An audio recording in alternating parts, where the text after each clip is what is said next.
Rex, look, I've known you a very long time. That fourth down, it works, so he's a genius. There's no way in the world you go for it in that situation. You're wrong, Greeny. You're dang right I would. And I did it before in a playoff game in a similar situation. All right, but I'm going to say this. He did it. Why? He's leaning on his players. He could care less who the hell you got over there. I'm going to go behind the best tackle in football, Penei Sewell. I'm going to give it to a badass in David Montgomery. Like, that's what he is, and that's who he is. That's the team. By the way, I got to say this. Yeah. Everybody sees this Dan Campbell as, oh, he's a Neanderthal, whatever. He's not very smart. Just the opposite. Well, he is a Neanderthal, but he's the smartest thing. He might be the smartest coach in the league. And I can tell you one thing, nobody out-prepares Dan Campbell. And he knows going in every game is a different situation.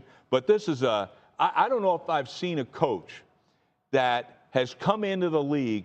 And you talk about creating a culture, right? That kind of culture.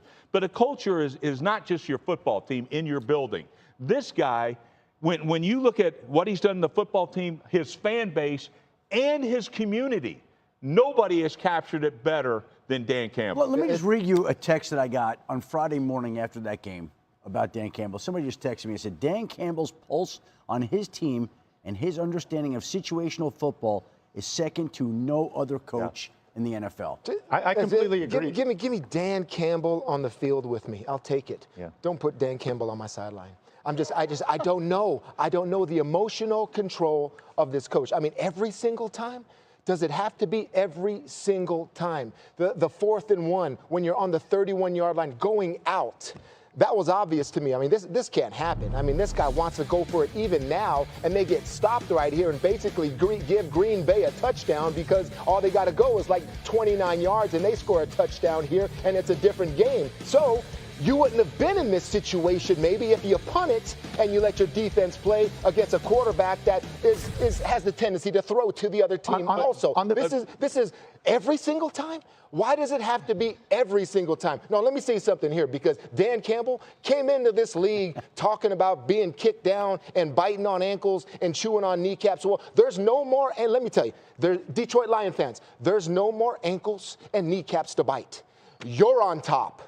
Start playing like it and start coaching like it, because sometimes you got to know when to be in a game to where let the other team mess up because I know I'm better, because it's going to give us a better chance to win. There are those situations that I don't think Dan Campbell knows right now that he still has to learn. And I have been watching him this entire season based on the way last season ended. Okay, did he learn in the offseason? Maybe he's a little less emotional. He is not.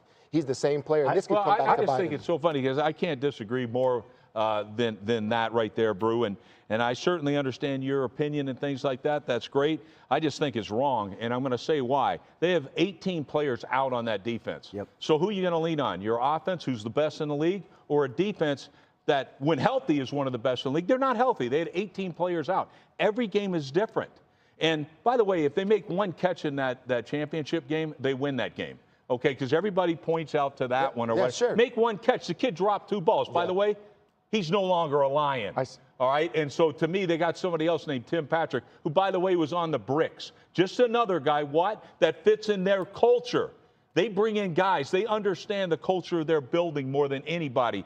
And you know what? Every man on that team, on that sideline, is like, whatever coach says, we're behind them. And that's why I'm saying, and if you were on that team, Brew, you would be like, let's go, Dan. I would be fired up, Rex. I know. But if my coach tells me it's like we're going for it, it doesn't matter. Every time we're going for it, I'm like, every time. I don't think he's saying that. I think he's saying that in this situation. You got to understand. You got to understand. You see how I'm torn with this whole thing, you know what I mean? And you're never going to be perfect situationally as a head coach. You got to understand, it won them the game. What's getting lost in here is they hit a 4th and goal from the 2 and a 4th and goal from the 3 that won the game, right? They went 4 for 5 in it situationally. And I think that you have to take it out of a vacuum.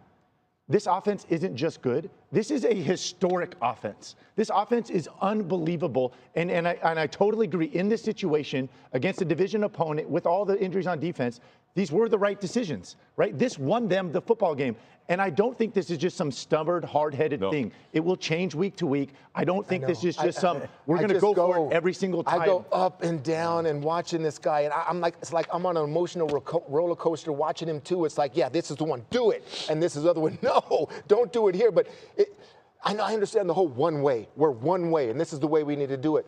I don't think you win a championship that way, because I think there's one of those playoff games where discretion is going to have to be used. And I hope Dan can find that difference in when there's emotion and proving your point, and then also discretion. Brew, I think the whole thing is once he gets all his pieces back, there's no way he goes for it backed up in his 30. You know what I'm saying? All right. But I think going into his team, in all fairness, he was like, no.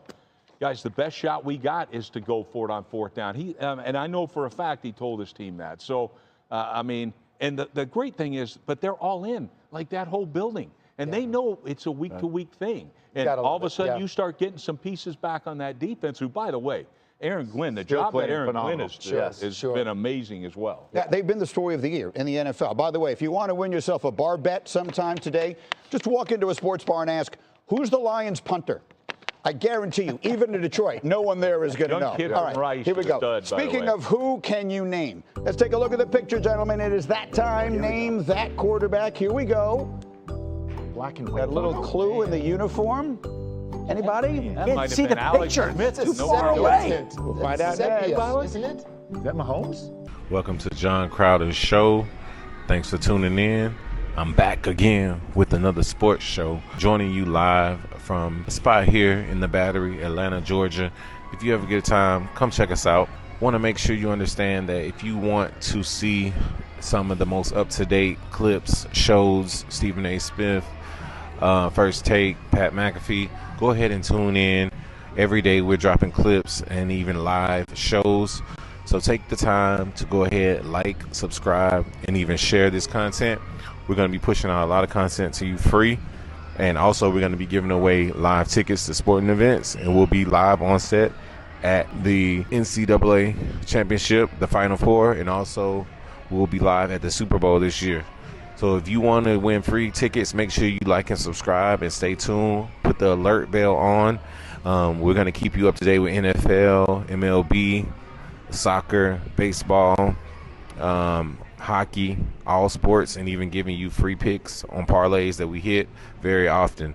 So go ahead and stay locked in, because if you blink, you'll miss it. Again, I'm John Crowder, and thanks for tuning in. What are some of the most iconic sports for you as far as moments? One of the most iconic sports moments for me was definitely when the Falcons lost the Super Bowl. Even though I'm a Falcons fan, it was heartbreaking, but it was definitely memorable. So that was one of the most memorable, ugliest moments for me as a sports fan. Go ahead and drop in the chat what your most memorable moment in sports was, and we'll be sure to comment and respond to that. One other thing, we definitely want to let you know that we do have sports picks, and we will be putting them in the chat. Our sports picks come with a lot of knowledge, a lot of historical data, and just a lot of professionalism. So if you want to start hitting some of those bets, make sure you follow our picks, and we'd definitely like to help you out on that. All right, this channel is completely free. We don't have any sponsors, so make sure you like, subscribe, and share this to get more content like this and to help us put out more content. Again, I'm John Crowder, and I'm joining you live from the Battery in Atlanta. Stay tuned for more episodes, more shows, and more content.